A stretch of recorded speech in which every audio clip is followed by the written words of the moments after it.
Olá, aluno do sétimo ano, tudo bem com vocês? Toda vez que eu falo essa frase aqui, eu lembro da professora Mônica. Mandar um beijo para ela, tudo bem? Pessoal, vamos dar início a mais uma aula de ciências. Nós vamos agora fazer a correção das atividades que ficaram lá no portal positivo, tudo bem?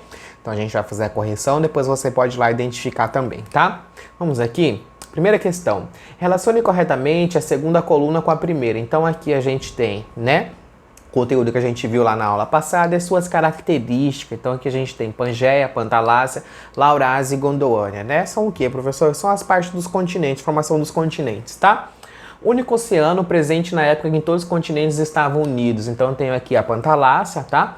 Bloco de continentes localizados no sul. Então, gente, quando lá, né, o grande continente ele se dividiu, o que ficou no sul foi a Laurásia, tá? Opa, perdão, professor. A Gondoânia aqui, tudo bem? Único continente formado pela união de todos os continentes. Aí eu tenho a Pangeia, tudo bem? Bloco de continentes localizado ao norte eu tenho Gondoânia. Então, Pangeia, Gondoânia e Laurásia, tá? Resposta correta, letra A.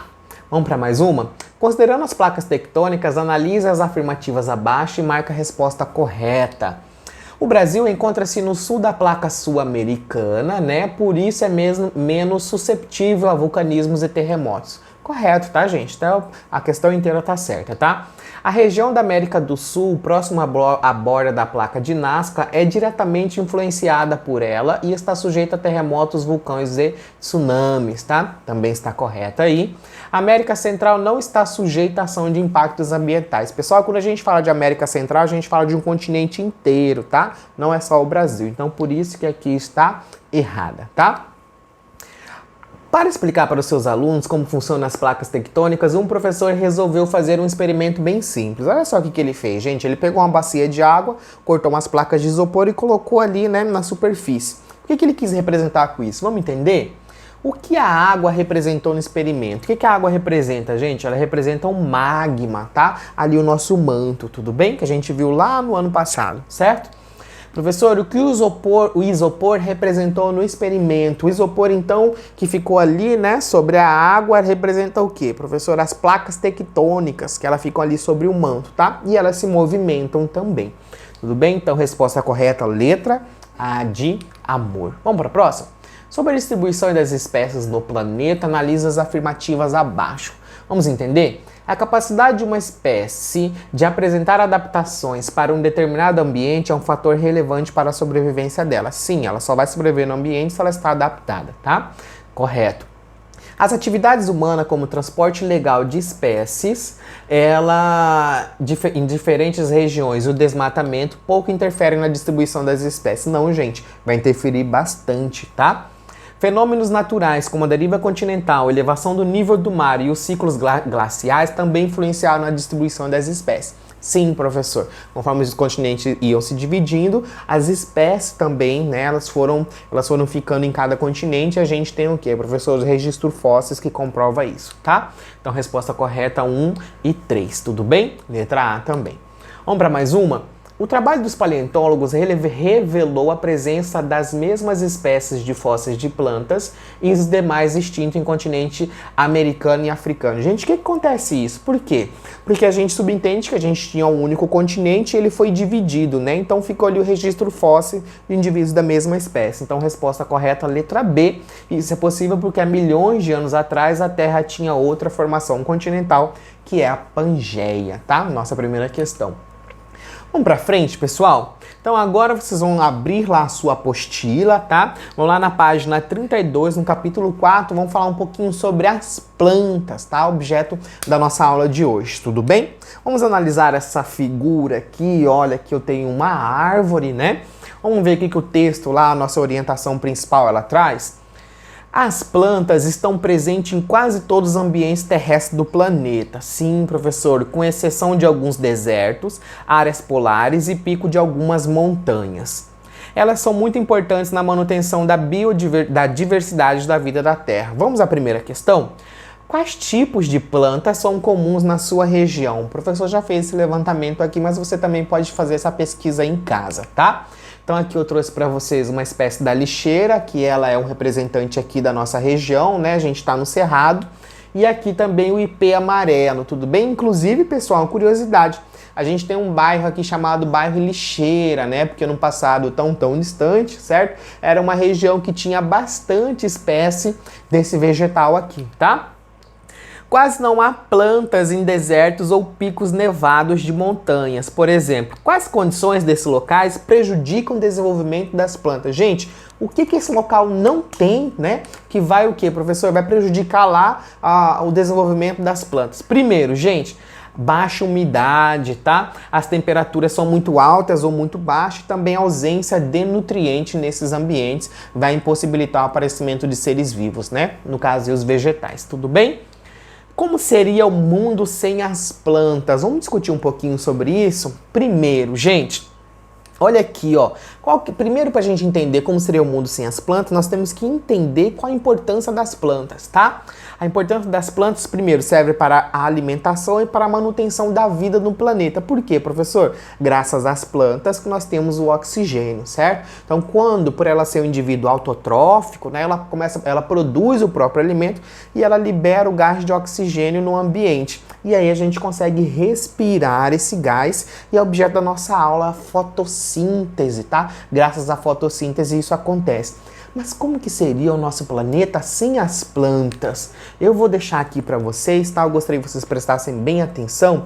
Esse é um trecho daquele filme WALL-E, tá? Uma produção da Disney, que ela vai ajudar você a responder esse tipo de questão. Então é um robozinho que vivia aqui no nosso planeta, né? A nossa população, ela sai do planeta, por causa das condições da vida na Terra, elas ficaram o quê? Ficaram impróprias para a gente poder ficar aqui. Tudo bem? Então eu peço que vocês, no final dessa aula, façam os exercícios e procure esse filme na internet, tudo bem? Uma tarefinha para você conseguir responder essa última questão, como seria o nosso planeta sem as plantas. Vamos assistir?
Muito bem, pessoal.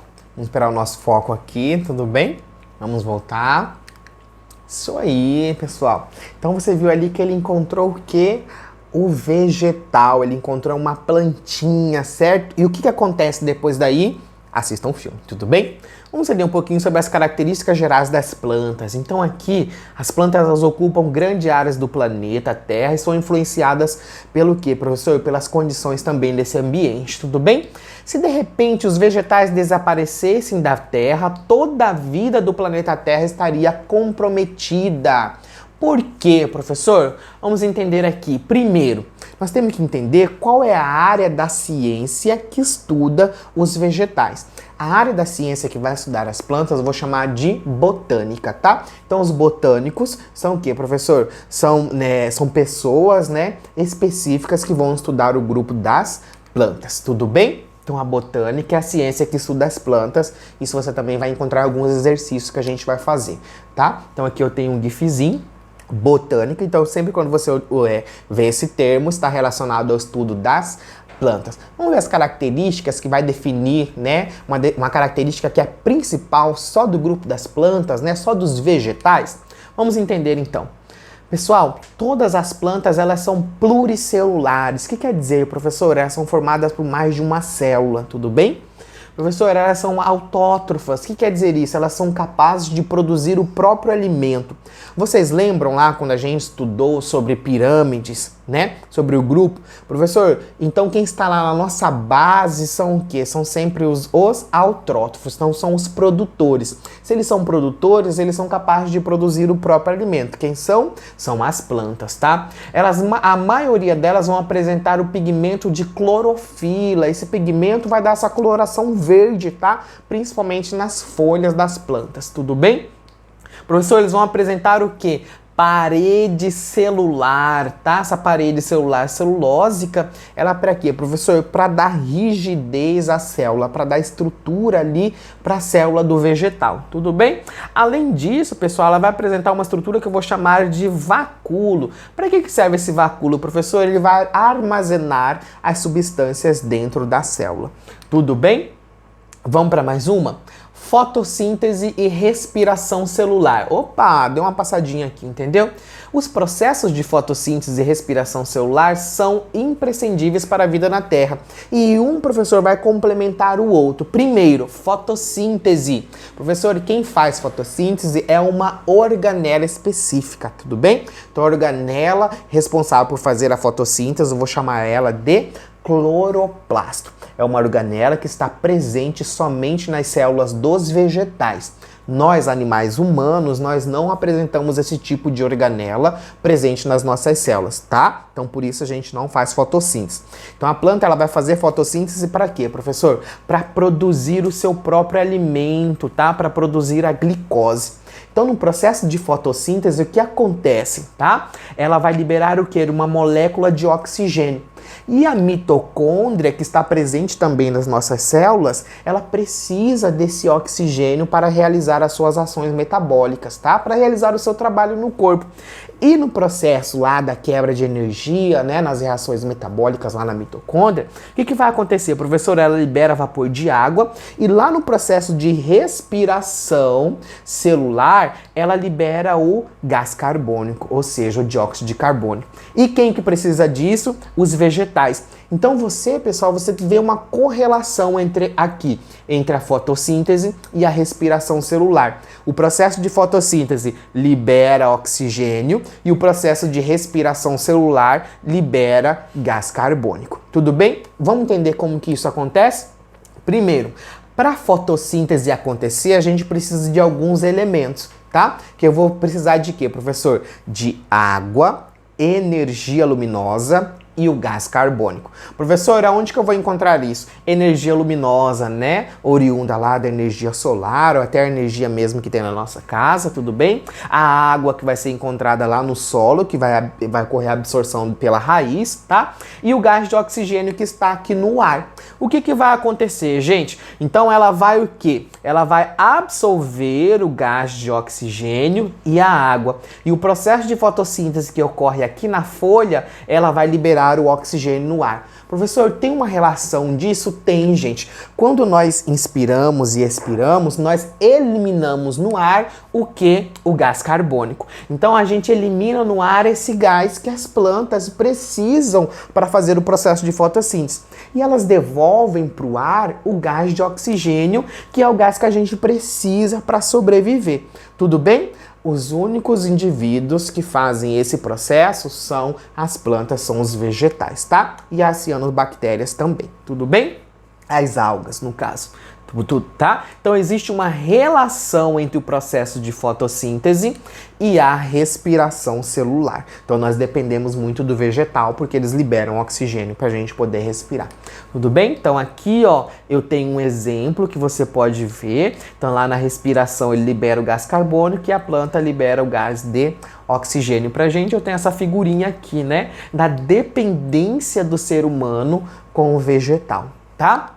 Vamos para mais uma, gente? E esse a gente volta novamente lá no início da nossa aula com o personagem de WALL-E, tá? Quando ele encontra essa planta. O que quer dizer? Que em um mundo sem ninguém, ou seja, no mundo sem as plantas, não há o oxigênio. Se não há oxigênio, não existe vida, né? Ou seja, os organismos que dependem do oxigênio não vão sobreviver aqui. E quando o alho ele encontra esse vegetal, né? Ali é uma chave para o retorno dos seres humanos novamente para o planeta Terra. Porque é através do vegetal que a gente tem a liberação do oxigênio no planeta. Tudo bem? Vamos entender isso daqui com o quadro abaixo? Fotossíntese, aonde ela ocorre? Nas células com clorofila, ou seja, nas células que têm os cloroplastos, né? Ou seja, nos vegetais, tudo bem? Respiração celular, ela acontece em todas as células, tanto nos vegetais quanto em nós animais, tá? Quando acontece, professor, a fotossíntese ela só acontece na presença da energia luminosa, da luz. E a respiração ela acontece o dia inteiro, até mesmo quando você está dormindo, tá? Qual é o gás absorvido na fotossíntese? O dióxido de carbono. Professor, e na respiração celular nós absorvemos o oxigênio. E qual é o gás liberado na fotossíntese? O oxigênio. E qual é o gás liberado lá no processo de respiração? O dióxido de carbono, tudo bem? Qual é o resultado de tudo isso, gente? A fotossíntese, ela armazena a energia luminosa para produzir o seu alimento, que é a glicose, tá? Já lá na fotossíntese, gente, ela libera essa energia, tudo bem? Vamos entender aqui, a Amazônia não é o pulmão do mundo. Então a gente tem esse texto aqui lá na sua apostila para você ver, porque até um passado distante as pessoas entendiam por ser uma grande floresta, né, pela grande quantidade ali de árvores, a Amazônia ela era o pulmão do mundo. Essa teoria, gente, ela já caiu em desuso, tá? Pulmão do mundo são os oceanos. Então as algas, elas produzem mais oxigênio do que a Amazônia. Então todo o oxigênio que a Amazônia produz, ela mesma absorve, tá? Então, grupo das plantas, vamos entender um pouquinho sobre o grupo das plantas, tá? Pra gente só fechar esse conteúdo aqui. O grupo das plantas constitui o quê, professor? Um reino, que eu vou chamar do reino das plantas. Dentro desse reino, nós vamos dividir em 4 grupos, que eu vou chamar de briófita, pteridófitas, gimnospermas e a angiospermas. Vamos entender um pouquinho de cada uma? Então, você pensa aqui, ó, esse quadro aqui é o reino plantar, é o grupo das plantas. E dentro desse quadro aqui, eu vou englobar, eu vou dividir esse grupo. Então aqui eu tenho o primeiro grupo, são as briófitas, o segundo as pteridófitas, eu tenho como representante as samambaias, aqui eu tenho um representante de quem? Professor, das gimnospermas, tá? Que é o pinheiro do Paraná, e aqui eu tenho as angiospermas, tudo bem? Vamos entender aqui como também algumas das classificações desse grupo vai se dar pela presença ou não de vasos condutores. Professor, o que são vasos condutores? São canais que tem dentro do vegetal que vai possibilitar o transporte de nutrientes, tá? Nutrientes e água e sais minerais. Quando essa planta ela absorve do solo, né, água e sais minerais, eu digo que ela está absorvendo o que nós chamamos de seiva bruta, tá? Professor, quando ela devolve, acontece o processo de fotossíntese, a glicose, e ela faz esse transporte ali, eu vou chamar de seiva elaborada. Então, seiva bruta é água e sais minerais, e seiva elaborada já é o produto da fotossíntese, tá? Então aqui a gente tem um reino plantae, nós vamos dividir ela entre vasculares e avasculares. Avasculares são vegetais que não vão apresentar esse tecido vascular. Quem são elas, professor? São as briófitas. Vasculares são os vegetais que vão apresentar esses vasos condutores. Tudo bem? E dentro do grupo dos vasculares, nós vamos dividir os grupos que têm e os grupos que não têm sementes. O grupo sem sementes são as pteridófitas, tá? E os grupos com sementes eu vou chamar das gimnospermas e as angiospermas, que também, tá, tem uma outra divisão, se ela vai ou não apresentar frutos. Se ela não tem frutos, são as gimnospermas. Se elas vão apresentar frutos, eu vou chamar de angiospermas, que é todas as espécies que têm frutos, tá? Vamos entender aqui um pouquinho, pessoal, as sementes. O que são sementes, professor? São as estruturas que vão guardar o quê? Todo o material genético de um vegetal. Tudo bem? Então aqui, gente, dentro da semente, né, aqui, ó, os tamanhos de formas diferentes apresentam um embrião e elas também vão funcionar como reserva de alimento até que esse vegetal ele comece a desenvolver. Eu vou finalizar essa aula com mais um vídeo para vocês entenderem o que a gente vai ver no decorrer da nossa aula, tudo bem?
É isso aí, tá? Vou finalizar essa aula, espero que vocês tenham gostado, tudo bem? Beijo do gordo e até a próxima aula.